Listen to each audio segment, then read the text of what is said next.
오늘 또 반갑습니다. 저는 교실 떠난 국어교사 박전현입니다. 김만중의 고전 소설 화시 남정기입니다. 소설로 사회와 왕의 잘못을 꾸짖다라고 했는데요. 어떤 의미일까요? 도움되는 국어 자료 만들어 보겠습니다. 구독, 공감해 주시면 감사하겠습니다. 자, 소설로 사회와 왕의 잘못을 꾸짖다. 자, 첫 첩의 갈등을 통해 들여다본 조선 왕실과 봉건적 가족제도, 자, 숙종과 인년 왕후 장인이빈의 관계를 빗댄 처와 첩의 갈등, 김만중 사시 남정기 해설, 문학적으로 뛰어났던 정철, 허균, 김만중은 정치적 사건에 휘말렸습니다. 문학은 고난 속에 완성되는 것인지 모르겠습니다. 정치적으로 서인이었던 김만중도 그렇습니다. 문몽도 유배지에서 쓴 것으로 알려져 있습니다. 사시 남정기는 숙종이 인현 왕후를 폐하고 장희빈을 맞아들인 사건을 왕의 잘못을 고치도록 돌려 말하는 풍간 소설로 알려져 있습니다. 풍간은 풍자해서 항소를 올린다, 간한다라는 그런 뜻입니다.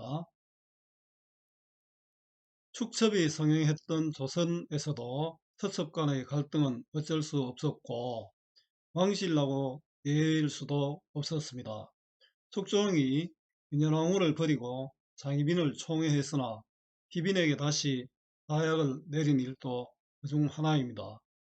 하씨가 교시의 모략으로 쫓겨나 남편 유연주가 잘못을 깨닫고 하씨를 맞아들인다는 내용으로 하씨는 인현왕후이고 교시는 장희빈, 유연수는 숙종에게 빗대어 왕의 잘못을 비판하고 있다고 해석할 수 있습니다. 자, 함께 읽으면 좋은 작품 정을선전 김만중 구운몽이 있습니다. 작품이 도움되는 김만중의 삶 영상 참고하면 좋겠죠. 이해의 배경입니다. 이 작품은 조선시대 가부장적 사회를 배경으로 선인인 사시와 악인인 교시를 등장시켜 서첩 간의 갈등을 보여주고 있습니다. 여성이 지녀야 할 올바른 행실뿐만 아니라 악행에 대한 처벌이 필연적임을 강조하는 주제를 담고 있고요. 특히 정실 부인인 사씨를 덕이 있고 고매한 성품을 지닌 인물로 첩인 교시를 간사하고 영악한 인물로 그려냄으로써 첩시를 허용하는 제도를 간접적으로 비판하고 있습니다. 또 가정에서 생겨나는 갈등이 여자들 때문이라기보다 무능한 가장에게도 책임이 있다는 것을 제시하면서 조선 후기 가부장적 사회에 대한 은근한 비판을 담고 있습니다. 조선 숙종 때인 17세기 후반 김만중에 의해 창작된 고전 소설로 처첩 갈등을 본격적으로 다룬 가정소설입니다.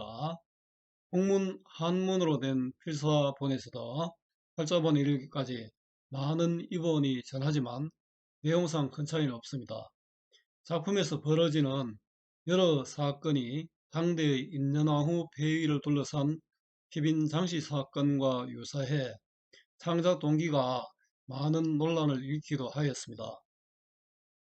당시 사대부들의 육아적 이념 세계와 현실을 치밀한 구성과 전화한 문체에 녹여 사실적으로 그려냈으며 착한 사람은 복을 받고 악한 사람은 재앙을 받게 된다는 복선화음, 우리 사필귀정 이런 말도 있죠. 자, 복선화음의 결말로 인해 사대부들로부터 큰 호응을 얻었으면 물론 넓은 독자층에 두루 향유되었습니다. 한편 첩첩 갈등형 가정소설에서 중요한 토대를 이룬 작품이라는 점에서 국문학사적 의의도 매우 큰 작품입니다. 이거 똑같은 말이 더 반복되었네요. 자, 작품 줄거리입니다.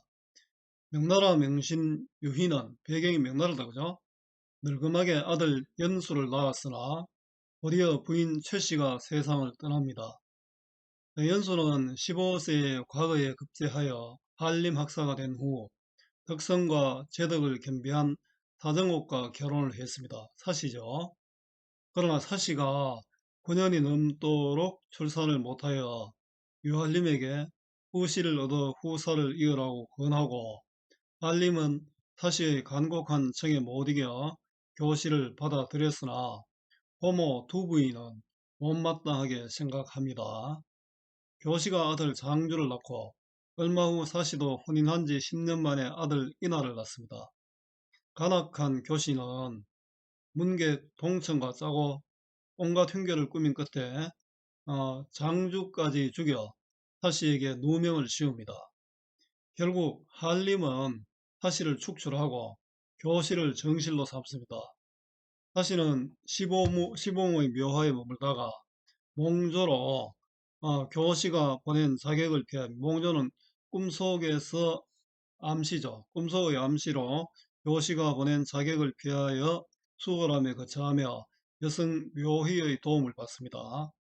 교씨는 동청과 간통하고 동청은 한림까지 없애려고 조정에 참수합니다. 한림은 유배되고 동청은 한림을 고발한 공으로 지방관이 되어 갈 때 교씨는 그를 따라갑니다. 나중에 한림이 성은을 입어 풀려난 뒤에야 전일의 모든 불행이 교씨의 흉계에 의한 것임을 알게 됩니다. 한림은 동청의 공격을 받아 도피하다가 여성 묘희와 사시의 도움으로 목숨을 구하고 사시와도 만납니다. 교씨는 죄상이 폭로되어 처형당하고 한림은 이부시랑이 되어 사시와 다시 합하고 사시를 도와주고 인하를 구하여 이런 임시를 첩으로 맞이하여 영화를 누리게 됩니다. 자, 한눈에 보기입니다. 인물 정리해 보겠습니다. 사시, 사정옥, 현모 양처형 인물, 유교적 가부장제에 충실한 인물이고, 또 어질고 현명한 여성인 두 부인, 신우입니다. 두 부인과 친밀하게 지냅니다. 자, 교시는 교활하고 사악하고 탐욕적 인물로 동청, 냉진 등 악한 남성들과 가깝게 지내며 온갖 악행과 폐륜을 행합니다. 유한림 유원수는 우유부단한 성격으로 교시의 유혹에 넘어가 사시를 내칩니다. 후에 잘못을 뉘우치고 사시를 다시 정실로 맞아들입니다. 동청은 교시의 정부입니다. 간교한 계책으로 유연수를 귀양 보내고 교시와 내통하는 악인이죠. 교시와 동청이 악인입니다. 그죠? 주된 갈등은 선인 사시와 교시 동청 간의 갈등입니다. 풍간소설로서의 의미입니다. 풍간소설은 돌려서 왕의 잘못을 고치도록 간하는 소설. 인물관계는 숙종은 유연수와 대응되고요. 둘 다 우유부단한 인물이죠. 인연왕후와 사시는 선인이고 장희빈과 교시는 악인입니다. 구조는 선인에 대한 악인의 모함, 그러니까 사시에 대해서 교시가 모함하고 있잖아요. 인연왕후에 대해서 장희빈이 모함하고 있죠. 자, 그 다음에 선인의 추방, 선인의 복귀로 이루어져 있습니다. 창작 동기는 축천 문제와 관련하여 일반 부녀자들을 깨우치려고 지었다는 이야기가 있고요. 인연왕후의 복이라는 정치적 의도를 가지고 했다라는 이야기도 있습니다. 자, 감상하기는 자세히 하지 않겠습니다. 여러분들 보시고요. 자, 이 부분은 블로그에 똑같은 내용이 있습니다. 거기를 보면 되고요. 이거는 뭐 이웃 서로의 관계없이 누구나 볼 수 있습니다. 여러분들 읽어보면은 도움이 될 겁니다. 보다시피 좀 깁니다. 긴 내용이기 때문에 강의를 하는 것도 이게 낫다고 생각을 했습니다. 자, 아직도 끝이 안 났네요. PPT 만들려고 저도 좀 애를 먹었습니다.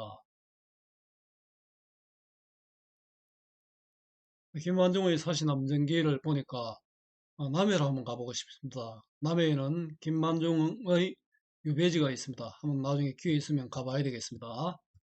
자, 정리해 보겠습니다. 갈래는 뭐 국문소설이고 또 가정 문제를 다루었으니까 가정소설입니다. 성격은 풍자적이다, 또 가정적이다, 사실적이다. 자, 주제는 처첩 간의 갈등과 권선징악입니다.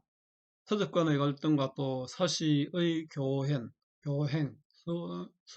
선인인 사시가 힘들 일을 당하죠.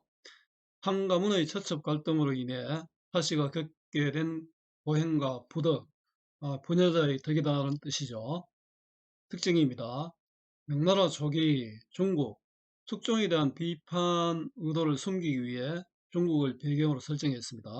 명나라 초기의 중국입니다. 시점은 전지적 작가 시점입니다. 그 서술자가 직접 개입하는 편집자적 논평이 다 드러납니다. 처첩 갈등을 중심으로 한 가정소설의 모범이 되는 작품으로 교시와 동청, 맹진 등 음모가들의 술책과 이들로 인해 고난을 겪는 사시의 모습이 사실적인 묘사로 생생하게 드러납니다. 일대기적 구성으로 치밀하고 인과관계가 뚜렷하여 우연성이 좀 적습니다. 고전 소설 중에도 또 우연성이 적은 그런 소설입니다. 처첩 간의 갈등과 사시의 고행을 사실적으로 보여주어 첩을 두는 현실에 대한 비판 의식을 드러내고 있습니다. 인물의 외모, 대화, 행동 방식을 통해서 인물의 성격이 드러납니다.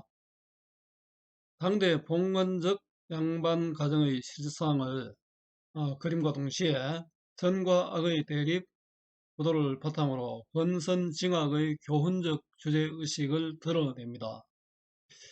200여 종 넘는 입원이 있을 정도로 독자층이 넓은 소설이다. 인기 있었다 이런 말이죠. 활동하기는 문제은행 활용하시면 됩니다. 자, 수고 많았습니다. 제가 살아있는 한 좋은 자료로 보답하겠습니다. 네이버 구글 다음 어디서나 검색은 박전현입니다.